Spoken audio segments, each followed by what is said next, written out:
Hello, everybody. Welcome to this episode of the Zenith Endurance Podcast. This week, we are excited to introduce our first elite athlete in the Sioux Falls Half Marathon, Skedaddle. Our guest joining us today is Amanda Blair. Thank you for joining us, Amanda. Yeah, I'm happy to be here, guys. You're welcome. And of course, I'm your host, Derek. And I'm Rod. And yeah, we make up Zenith Endurance, and so let's just jump right into it. Amanda, you are joining us for the Sioux Falls Half Marathon Skedaddle. Tell us a little bit about how that happened. I know you have some connections with your coaching group and all that, so tell us how you heard about Skedaddle and how that all happened. Yeah. So I joined Dakota Distance Project, and the coach, Eric Pooley, he is actually from the area. So that's how I know about the area. Joined them last summer, but one of my teammates, Amy, she reached out to me a little while ago and said, "Hey, I think you'd have a lot of fun at this half marathon. You could come down to Sioux Falls. You've never been.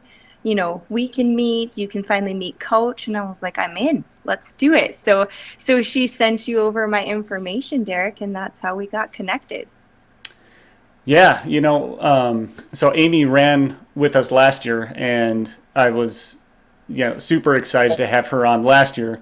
And she's as good of a person as she is a runner. She's incredible.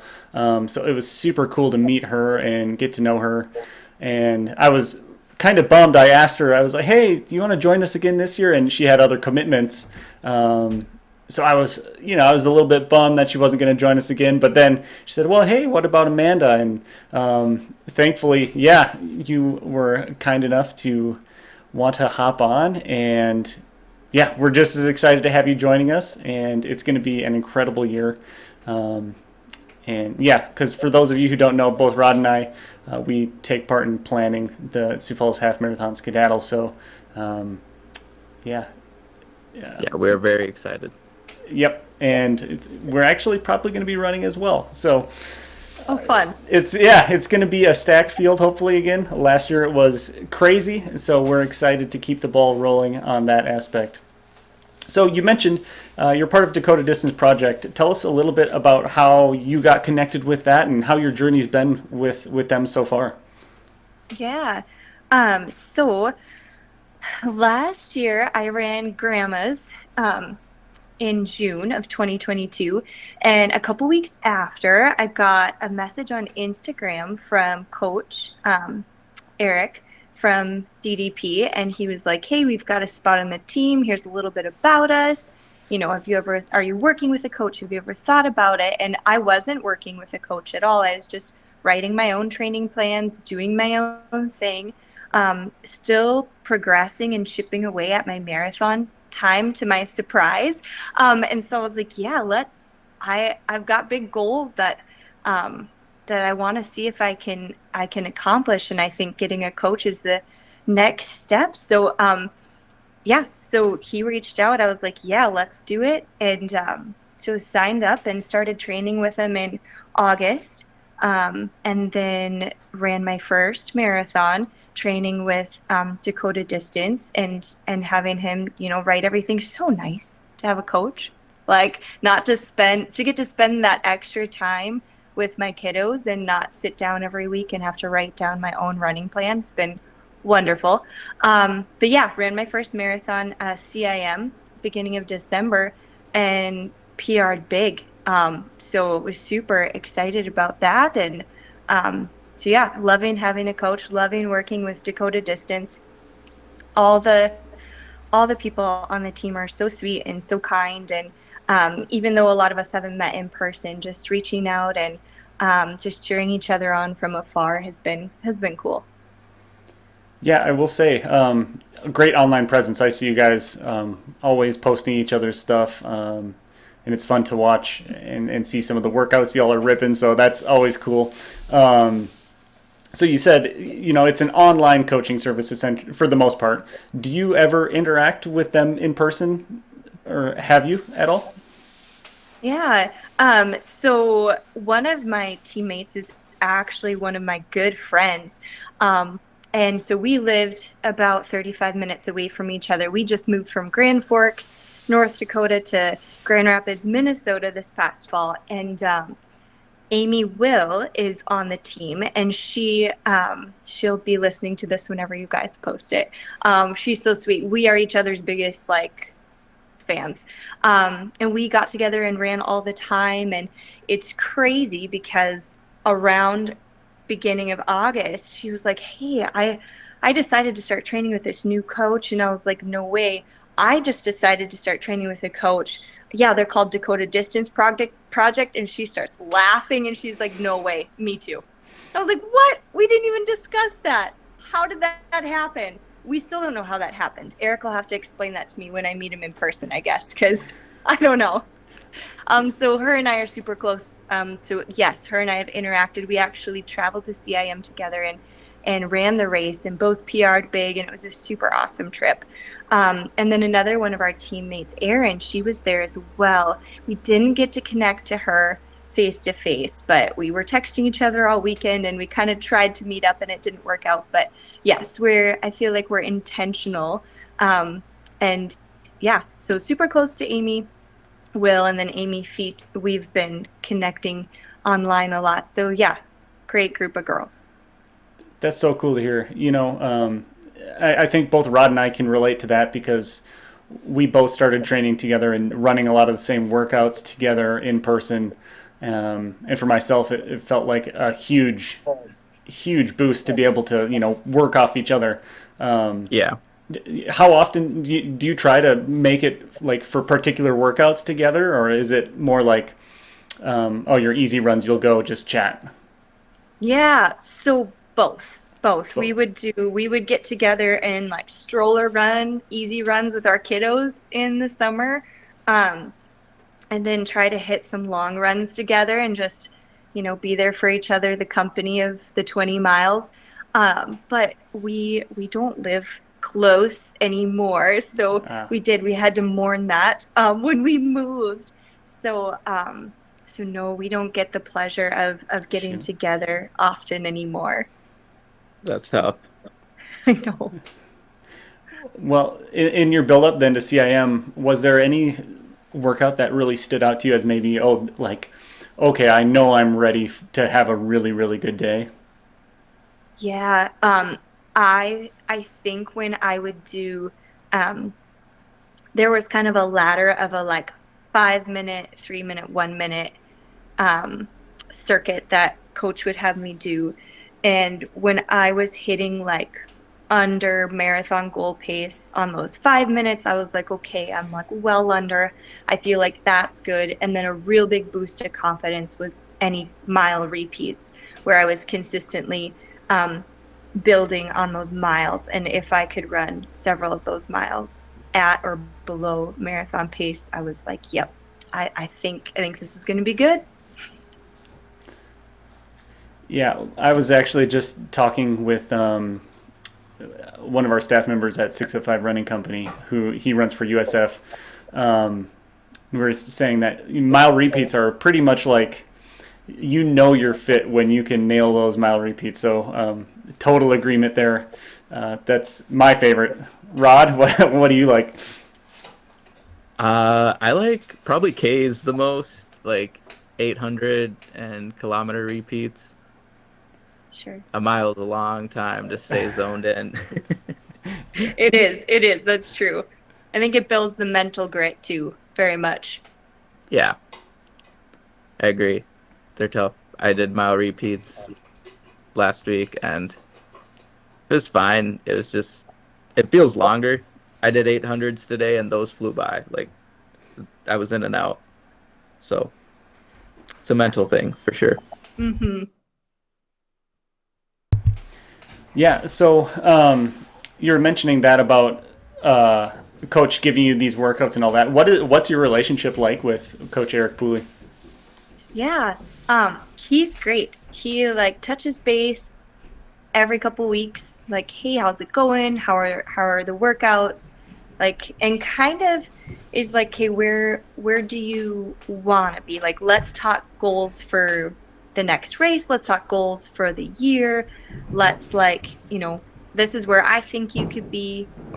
Tell me where you think you could be. Like, let's chat it out long term, and then just in the short term, touches base frequently, checks in, how's it going, good, bad, is there certain workouts that are working better? So just very, just very present in that way. Let's restructure things, and I'll touch base with him if I feel like, hey, I'm ready to pick it up, or maybe let's start training for that. Like, let's maybe do 18 weeks instead of 16 weeks before the marathon. Just very like back and forth with it, very fluid. Like, he's very respectful of, okay, you're not brand new to this, you've been doing it for a while, and so like respect that you kind of have a process, but then he's bringing fresh ideas to it and a new outlook on it, which has been great. So good collaboration for sure. Yeah, I think that's really kind of the key aspect of when you look at the athlete coach relationship is like, you know, you might think of it as, oh, coach just tells me what to do. It's a one-way street type of thing. But really, I think once the collaboration starts happening that you mentioned, that's when you take the next step as an athlete, is when you're able to give that constructive feedback for them to go off of and just be a sounding board for each other. That's awesome that he's so receptive to that. And I'm really excited for everything that he's doing. And really excited to see what that means for you as well. Yeah, me too. What are the biggest differences that you've noticed since having a coach, like pros and cons, things that you're really enjoying? I'm just wondering because we just had an event at the store, and people get to meet all the coaches and ask questions. So so I would say, honestly, I don't think there's a con to it. Like I said, I don't have to spend the time sitting and like planning out my own plan each week or each month. I used to try to sit down and do a couple weeks at a time, but then I would have to readjust it. So not having to do that piece is huge. But two, I feel like having a coach keeps you accountable. Like, there's this like freedom, which I feel like too, I more and more have concrete goals I want to achieve, and I know that means like, doing the work. And I've really enjoyed the process more than ever, not having to take the time to write my own plans and just them being given to me, but then two, having that accountability of teammates and a coach, just to know, hey, people are checking on my workouts to see like, did I really do my 4 miles, or did I decide I'm just gonna, which sometimes that's the case, right? We don't hit every workout. But that accountability, I've loved it. It's been good. So yeah, I think those are my biggest pros. I don't know that there's a con to having a coach. I think I know you guys are doing coaching too. I think if you're willing to be a coach to somebody, they can only benefit from you being their coach. I think there's only pros to it. Yeah, we would like to think the same. And, in my own experience, yes, I do coach, but I also just started getting coached myself within the past month or so. And, just like you, night and day difference. I can't recommend seeking out that help enough. It's been definitely life-changing, and really exactly, and just echoing exactly what you said. So perfect. Well, so you had mentioned then that you were self-coach for a while, so let's back it up then. You ran high school, college, is that right? So I didn't start running until my senior year of high school. I actually went to public school so I could run. I was in private education, and you couldn't join public school sports if you were going to a private school. So I was like, well, I want to run. So I did that, which there was nothing to speak of in my senior year high school track and cross country, but I did join my freshman year. I went to a Christian college, and I loved running track and cross country for them. And we did win nationals that year, which was super exciting to be a part of. And I got fourth All-American, and just I loved the longer distance even then compared to track season. And then I didn't run past then. So just freshman year, and then I switched schools totally. Had the opportunity to walk on at UND, but just chose not to. For one reason or another, I was like, no, I don't think I want to. And so I didn't pursue it. And I've often wondered what that would have led to or could have led to. But I got interested in the longer distance after that, did a couple road 5Ks just locally, tried a 10K, tried a half marathon in 2010. And I was like, I like this. Ran my first marathon in 2011, did not train properly, did not eat or hydrate, literally almost passed out by the time I finished it. I finished it in 3 hours and 59 minutes. It was in Walker, Minnesota.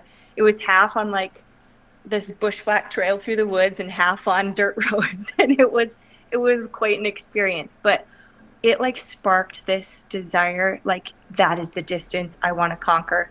And so for the last 12 years, that's been my thing, the marathon. I enjoy it so much. That's incredible to be consistent and working at it for 12 years. Yeah. I'll take it. I went from a 3:59, not knowing what I was doing, to being coached, and now 2:49. Like I'm super excited. Yeah. Yeah. So we talked about the transition from going from self-coach to being coached. What was the transition like when you were in school going to just on your own? How did you did you just read books, or how did you determine what your training looked like? Yeah, training for a 5K and training for a marathon is so different. Like, what workouts did you do? I just winged it for a long time. I would just like Google training plan for 5K, training plan for half marathon. And whatever first popped up, I would just be like, okay. And I would kind of go off of that. And some days I would skip, and then I'd be like, oh no, I should probably not skip the long run. And I was just very like laissez-faire about it. And obviously, like, I've learned along the way. I think the last several years of just self-coaching, I've done like the Hanson Marathon. I read that book, and just kind of worked off of their training plans to kind of formulate my own. So that's what I've done for probably the last 4 or 5 years. Yeah. Well, obviously led to quite a bit of success, and now hopefully we'll be continuing on in that trajectory. It's really, yeah, I think that's a really relatable story to a lot of athletes that, well, you did run in school, but a lot of athletes that maybe didn't run in school is, I don't really know what a marathon training plan looks like, so I just, yeah, Google this training plan and do it. That's how I started. I think that's how a lot of people start. And I'm like, oh, if I would have sought out a coach sooner, I probably would have had another 2 years of training in my legs that I wasn't injured at, Sure. Yep. So it's all a process, but we all get there somehow, right? Yep. Totally. It's a learning process for sure. Good. So let's move on then to CIM. I want to hear a little bit more about your race day experience and how the race went for you. So, yeah, just walk us through that day. How did the race go for you?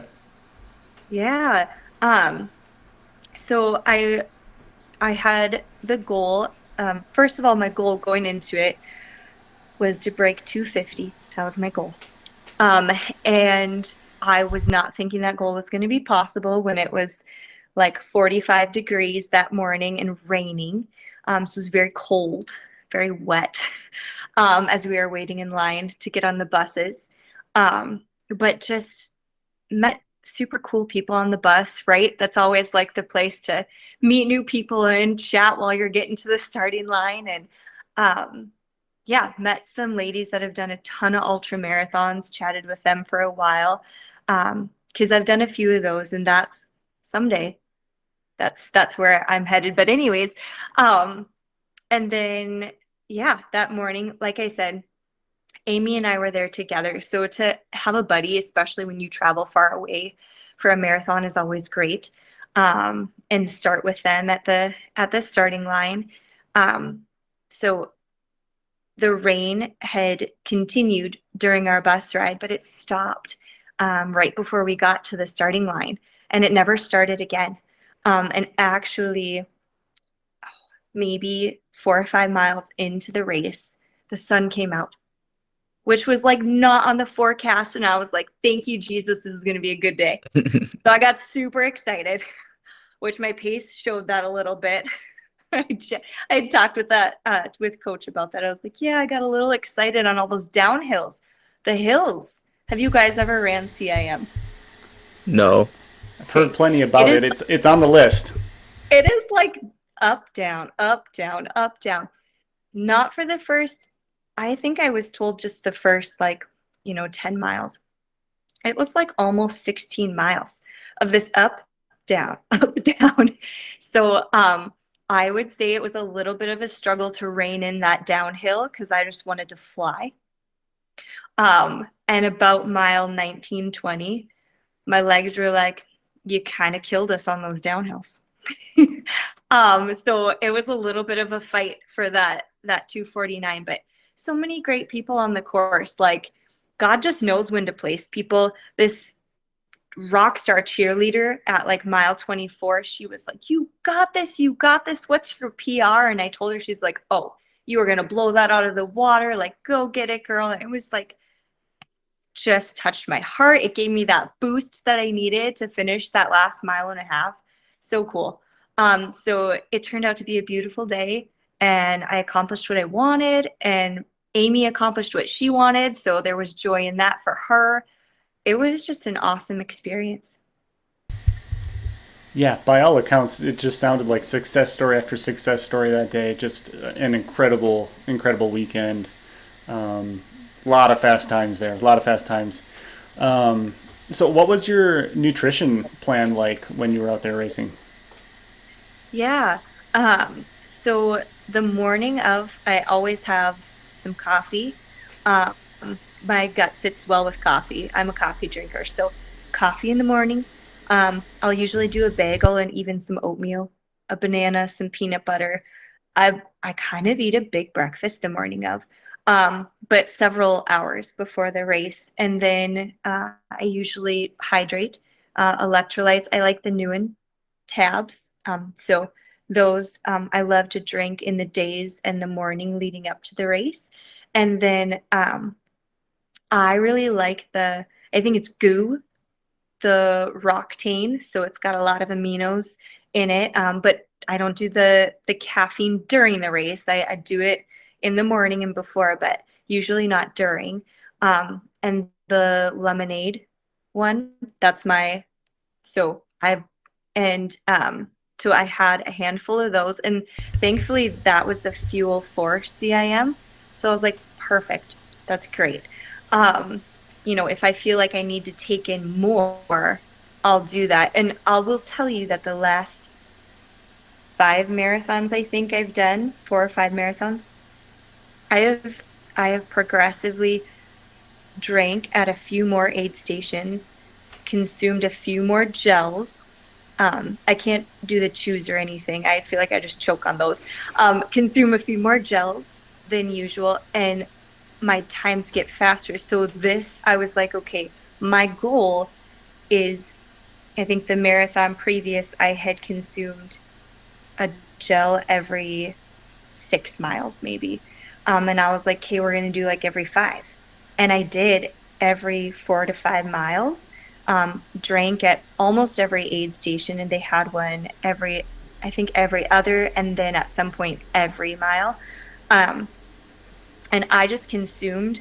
And then once you get towards the end, right, you're kind of full feeling, and you're like, I don't know if I can take in much more. I let myself get to that point, and just like when I was like, okay, you're ready, like you can take in one more goo, or you can drink a little bit more. I did. So I fueled to the max. Um, and have then that was my best time. So I am really growing to be a strong believer of fueling more and more frequently. Definitely. So is that something that you practice like on a weekly basis, or No, no? unless I have, it's not, but I do eat before, a lot of my runs. So like my stomach, I feel like like it can handle more. I feel like when I first started out, my stomach couldn't handle a lot, so I had to be really careful. But I feel like I've trained it up, so it's like it can take in more, it can handle a lot more during a race. But no, I'll consume them on a long run. But my shorter, easy runs, um, I usually don't. I'll do electrolytes. I'll drink electrolytes, but I usually don't do a goo. I'll just do them for my long runs. Sure. Yeah, it's such a personalized thing. It's so hard because there's no hard and fast rule that just works for everybody out there. Um, and for me, it's like, oh, I'm going through the aid station and I get about half a sip of water, and the rest of the cup just flies on my, down my shirt and all that. And it's like, oh, I wish I had the luxury of having personalized bottles, but maybe someday. Right? That's the It, goal. that is the goal. I know. Every time I pass one of those aid stations, I'm like, if only I could just sneak that water bottle over there. I don't even care what's in it. Well, you're about this close to qualifying, I'm sure, for plenty of races to give you some. So, you just you're not far You're away. almost there, yeah. I'm almost there. Perfect. So, with that, I guess before we move off of CIM, yeah. what was the racing shoe? I run in ultras. And Okay. yep, I switched to those in 2017. I remember the year because they had a booth at the Boston Marathon Expo, and I was like, "Tell me all about this shoe," because my current shoes, they hurt my feet. Like the bones in the front of my feet ache a lot of times. So switched to those, and I've never looked back. And it was their Vanish. I think that's their carbon fiber shoe. Hmm. I was gonna say I did see that in the photos, the Carbon Vanish. Um, so, but that's a relatively new shoe. What were you racing in from them prior to the release of the Vanish? Then, Their Escalante racer. sure, that's not too common. So I'm excited to hear that there's an ultra marathoner diehard out there. Um, it was How was the transition to a zero drop shoe? Because was the primary reason you changed because of the toe box, or Mm. did the drop have Yeah. anything to do with that as well? That was intriguing. The just when they explained how like there is a transition process because you're going to be slightly utilizing muscle and tendon in your ankles and feet and even up into your calf that have kind of been dormant as you've had that heel higher than the front of your foot, for so many years. And there was a transition, definitely. So I would wear them like every other run for many, many weeks. And then probably probably a couple months into it, I tossed the Asics and and just stuck with the ultras. Uh, And like I said, I've never looked back. So there was a transition process. You could kind of feel it in the ankles. But my feet have loved them. Yes. So the toe box was the reason I switched. But then to be like, oh yeah, I'm going to use more muscle and stuff than the other shoes. Well, that sounds cooler too. So let's do it. Nice. And you had mentioned the idea of the ultra marathon. Is that something that you dabbled with, like trail running, or was that like road running? Yeah. So there was a 50K in Spokane, Washington that I ran in 2014, and loved it. It was just on trails. And at one point, I was along a railroad track, not sure if I was actually on the course anymore, but I just thoroughly enjoyed just the long run. Part of it was by the river. So I've done that 50K. And then in maybe it was 2015, I don't know. I ran a 50 miler. It was the last year they did it out in Hungry Horse, Montana, along the reservoir. So that was mostly just dirt road, not a bunch of trail. Uh, but that was cool. That was a whole different ball game, running 50 miles. And that also is like the marathon. I didn't quite know how to train for it or what I was getting myself into. These clearly experienced women I was running with for the first 10, 12 miles, I was like, they are just running at this less leisurely pace. I got to pick it up. And they all passed me at mile 40, 41, and 42. So just super fun story, super cool. But I love that long distance, like just to run for 7 hours. It was cool, which sounds crazy to people. But someday, I think that when I'm not advancing in speed in the marathon anymore, ultras sound so cool.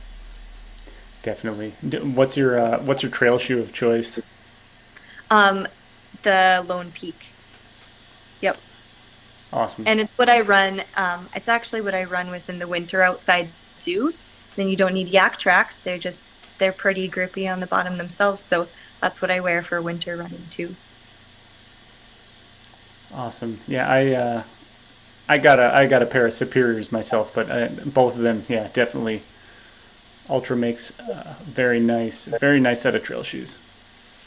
I have Yeah. yet to try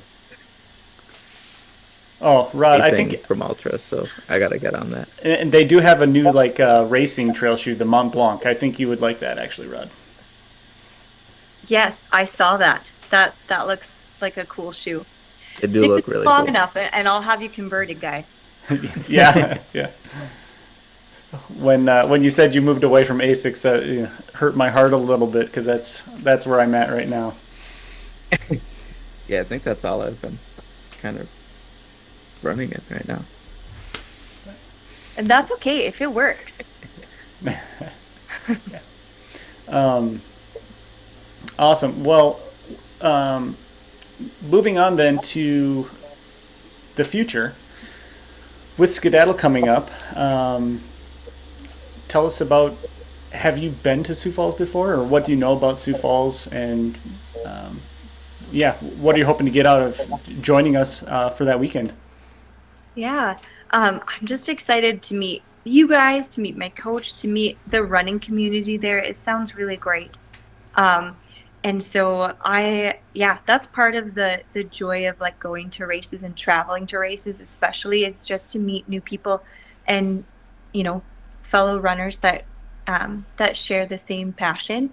And because we're a weird group, like you, not a lot of people that aren't runners totally get runners. So yeah, that's part of the fun of it. So excited to meet some new runners and excited. The course looks fun. And I've never been. My husband and my kids are coming, so we're gonna make a whole weekend out of it and explore Sioux Falls. We love exploring new places we've never been. Um, so yeah, Good. Yeah, well, there's plenty to do, and so we'll be more than happy to show you around town and all the fun spots to Give see. recommendations for sure for some food and coffee, Definitely. perfect. Um, especially post race oh yeah, breakfast, stuff Yes, downtown. Oh, yeah. You'll have to tell me where to go. I've already planned chicken and waffles for after the race. So Awesome. But you did mention the course though. So this year actually it's going to be a different course than it was last year, but it's going to be way faster actually. So extremely fast. yeah, so last year or historically I should say, the Skedaddle's taken place earlier in the year. So we've always battled with, or we've been susceptible to cold weather, ice, Wind. snow, sleet, wind, Okay. all that stuff. So bumping the race back into May is going to be beneficial for everybody's well-being. And in addition to that, the new course is going to be significantly faster. So Very flat. yeah, previously it would be Awesome. start almost in the same location and do a big loop throughout the town. But this year it's actually going to be a point to point, which I'm super, super excited about actually, because like you had mentioned, your story of being on the bus. Well, we're going to be busing everybody out to the starting line actually, and so we'll be able to have those fun memories again. So the finish line will be right by the 605 Running Company store in downtown Sioux Falls. But the starting line is going to be out at a park in town called Family Park. There's this big like lake that they stock with fish, and so you can go fishing, and then there's a little gravel trail around it. So it's a super fun park. There's a dog park, so I take my dog there all the time. But what that means is that we're going to be running a lot of the course on the bike trails, which is essentially pancake flat with like one overpass essentially is all that we're going to be working as far as elevation gain. And the direction we're going, usually we have a tailwind, so fingers crossed that it will cooperate with us in Yep. that regard. So Pretty honestly, well guarded in other areas. yeah, honestly, I think everybody should be in store for a really, really good experience as far as that's concerned.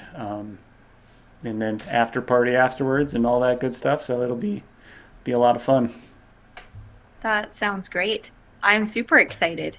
I love point to point courses. Yeah. Yes. So out of all the races that you've run over, 12 years, what is your favorite course? Oh boy.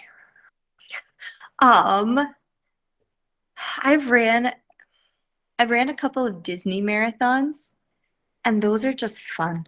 You get to run through all the parks, and before they're open, which is cool. Lots of characters at different spots. Um, obviously I'm not stopping to take pictures with them, but waving at them. So Disney's fun. Disney courses are fun. They're pretty flat. Um, so those definitely. But I ran Bemidji, Bemidji, Minnesota. I ran the Blue Ox Marathon in 2021. And that course is really neat. So the first 8 miles you kind of do an out and back, but then you get to go on the bike path, and it's during fall time, so the trees are beautiful, and that's a fun course, and it's a kind of a difficult one because the hills like all meet you at the end, when you're like, this is not where they should be, but that one's pretty. It's fun, and it's a small race, but I would say that one for sure too. And I ran the half there this last year. And yeah, I like that race. That course looks incredible. I know we had put that on the calendar for last year because my girlfriend and I wanted to go camping at the park too while we were there, but it didn't work out. But I need to check that one out. That makes me even more excited to go there. Well, 2023. Yes. Well, we might be in Indianapolis. We got to finalize some details. Yeah. What are your plans post Skedaddle this year? Yeah, so I'm gonna run Grandma's marathon again, because it's a super fun one. Have you guys ran it? Yeah, we both did it last year. I'll be Okay. doing it again this year too, so get to Yeah, see you there maybe. Yeah. yeah. That would be fun. So yeah, it is. I just love that course. First of all, because it's fast, right? But the fact that you get to be by the lake for so much of it, and then you get to slowly see Duluth getting closer and closer, and the bridge closer and closer, and you're like, that's the finish line. That is like, that is so cool. That is why I love that marathon. Um, so yes, and then gonna do grandma's, and then I think Bemidji. I think I'll do the half in Bemidji again, and then I'm gonna do CIM again, with a whopping big goal of qualifying for the Olympic trials. That's exciting. That's the place to do it. Yes, Yeah. Time to manifest. yes, I will it to be. No, I'm just gonna it's so fun, right? The process is fun. Like if you don't love the training and you're just doing it to get to the race, I feel like that's not as fulfilling of a running life as you can have. I just love the process. So getting to like, and my husband knows my goals this year, and he's so supportive, which is like 100% what I need. As him is my number one fan, just to like do what I need to do to hopefully make the dream happen. So I'm excited. It's a big goal. Sometimes it's hard to share big goals with people, but I'm like, you know what? I got to put it out there because so other people can be excited with me and cheer me on, and hopefully I'll do it. And if I don't, well, I can try again next year.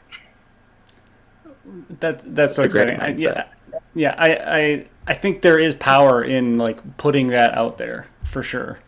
Yes. And you know, you also have the benefit of having a coach and a team where like it's been a proven thing. He's developed athletes to that level before, so like why not me? Um, so you're definitely in the right hands, and I'm really really excited to see where it takes you. Thank you. Thank you. Me too. And so I'm sorry, I meant to ask you this earlier, because you were talking about balancing training and all that. How has being a mother impacted your running and your training and kind of balancing your schedule and life? Yeah. Um, it's been good. It's like it just looks different now. Like summer consists of a lot more stroller miles than, ever before. There was never a need for that. But now there is. So the last several years of pushing first a single and now a double stroller, hey, I don't have to cross train all summer long. I just do my easy runs with the strollers. I'm good. Strength work Um, right there. yes. But yeah, it's looked like a little more structure to the game. It's not like, oh, I don't work today. I can kind of sleep in and mosey and get my run done at any point.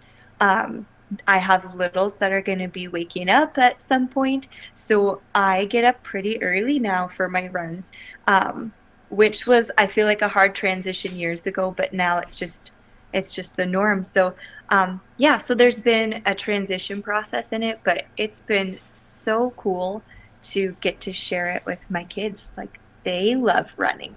They want to race mommy all the time. My son's already done, he's 4, and he's already done a couple kid little like 1K races. He loves it.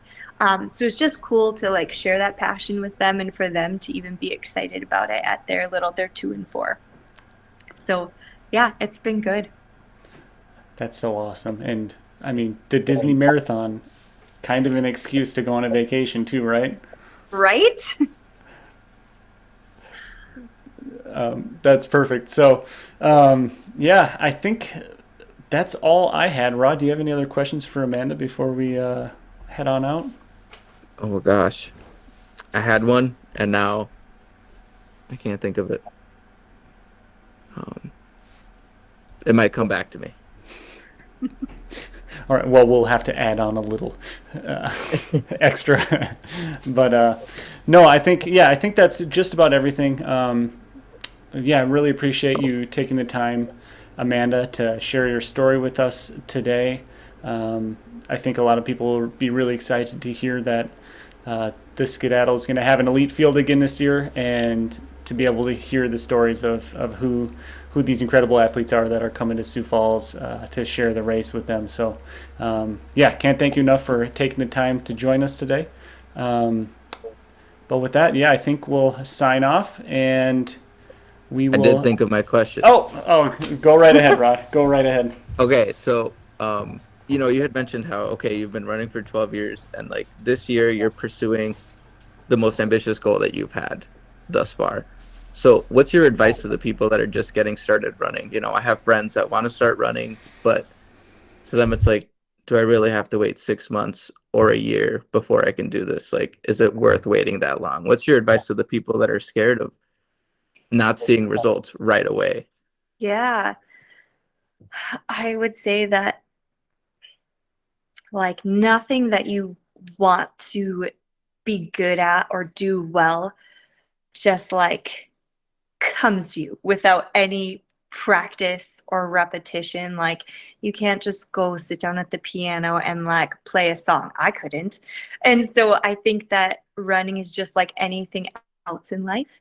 You like you have to make the decision like, okay, I want to do this for X, Y, and Z. And then I'm going to have grace with myself. I'm going to be patient. There's a process here, and it's not all just going to be like brick on brick. Sometimes a brick might tumble and fall, and like it's just all about the process, and it teaches you so much about who you are too. So there's like a twofold. You like get to see the, physical benefits and your health and all that running does that way, but it's like such a mental thing too, right? I feel like it helps with your mental health. It helps you realize, okay, long distances aren't for me. Or like my sister loves to run, but she hates to race. She's like, no, no, no, the pressure, forget about it. She's like, just let me go, be free, no watch, no headphones, no. And she's like, I just want to go and run, when I want, how far I want. For her, that's her joy in running, and it's different than mine. Um, and then my mom, she loves to run too, but she racing is like, oh, maybe I will, maybe I won't sign up for a 5K. But for her, it's just like sometimes she likes to walk and sometimes she decides she wants to run, but she too, like, she just loves the process. So I would say if they have a goal in mind, just be patient with themselves, commit to it, and then give it your best, but have grace with yourself and know that if you don't achieve what you want, there's always time to keep trying. And it builds on itself. I didn't know what I wanted to do with running, 12 years ago, but I knew I enjoyed it. And so that was my starting block. And then I'm to where I am now. I love racing and getting faster and meeting other runners and sharing our stories. So, yeah, be patient with themselves. That's what I would say. Yeah, I couldn't have said it better myself. It's kind of a long answer, but well, thank you guys. Thank you for having me. It's such a pleasure to meet you, and I'm excited to race with you and meet you in person in a few months.